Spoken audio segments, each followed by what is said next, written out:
Good morning সবাইকে। তো আজকে আমি নতুন ভিডিও নিয়ে চলে এলাম। এখন আমি সকাল থেকে রাত পর্যন্ত কী কী করলাম, কোথায় ঘুরলাম তোমাদের সামনে শেয়ার করবো। তো আমি সকালে উঠে আমি গাছে জল দেওয়া শুরু করে দিয়েছি। তো প্রতিদিন জল দিতে হয়ে গেছে।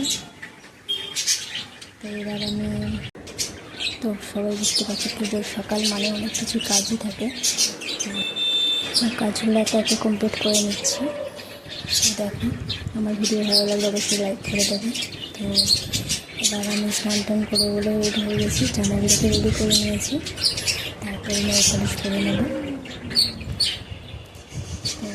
তারপর তো আছে গোপাল পুজো। তো গোপালকে আমি সাজিয়ে সুন্দর করে রেডি করে নিয়েছি।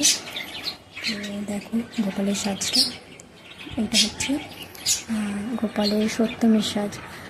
আমাদের সাজানোটা কেমন লাগছে অবশ্যই সবাই কমেন্টে জানাবে। আর সবাইকে শুভ সপ্তমীর শুভেচ্ছা। তো যারা দেখছো একটু লাইক করে দাও আর কমেন্ট করে দাও কেমন লাগলো, আর পুরো ভিডিওটা দেখার জন্য অনুরোধ রইল। তো ভালো লাগলে অবশ্যই একটু লাইক করে দাও। গোপালের কানের পরানো হয়নি, তো কানেরটা পরিয়ে দিলাম।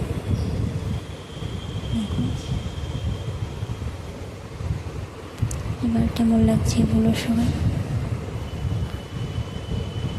তো গোপালের মাথায় ফুল দিয়ে দিয়েছি, ফুলটা দিতে আরও ভালো লাগবে। দেখো এই যে সন্ধ্যের সময়। তো এবার আমি রেডি হব, দেখতে থাকো। তো আমার পুজোতে মোট 10টা জামা হয়েছে। তো কী কী পরবো না পরবো বুঝতে পারছিলাম না, তো তাই জন্য প্রথমে চুড়িদারটা পরে নিলাম, আকাশি কালারটা। দেখো পুরো রেডি হয়ে গেছি।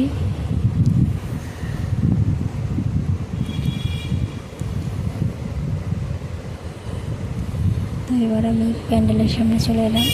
তো দেখো তোমাদেরকে পুরো ঠাকুরটা দেখাবো, ঠাকুর আর প্যান্ডেলগুলো।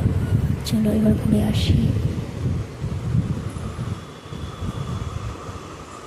প্যান্ডেলটা দেখো, তো তোমাদের সামনে নিয়ে যাচ্ছি, দেখতে থাকো। দেখো প্যান্ডেলটা দেখো, পুরো আদিবাসী হয়েছিল প্যান্ডেলটা। তো এখানে একটা শিব ছিল। তো দেখো শিব ঠাকুরটা কত সুন্দর লাগলো দেখতে।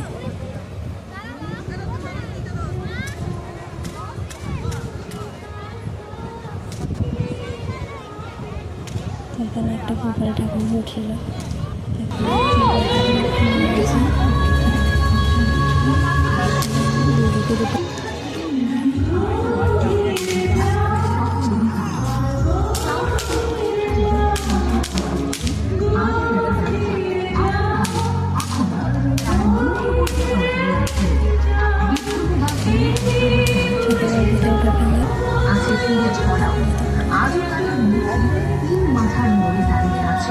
আমাদের মনে করতে দেওয়ার জন্য কত কষ্ট করে তারা বলছে নিজেদের অধিকার।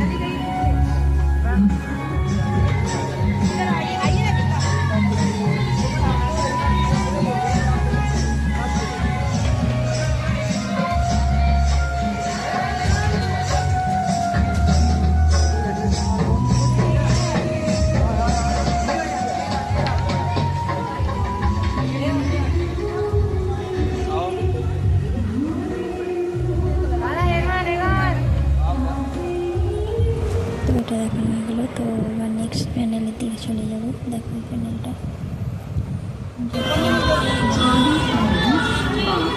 দারুণ লাগছে।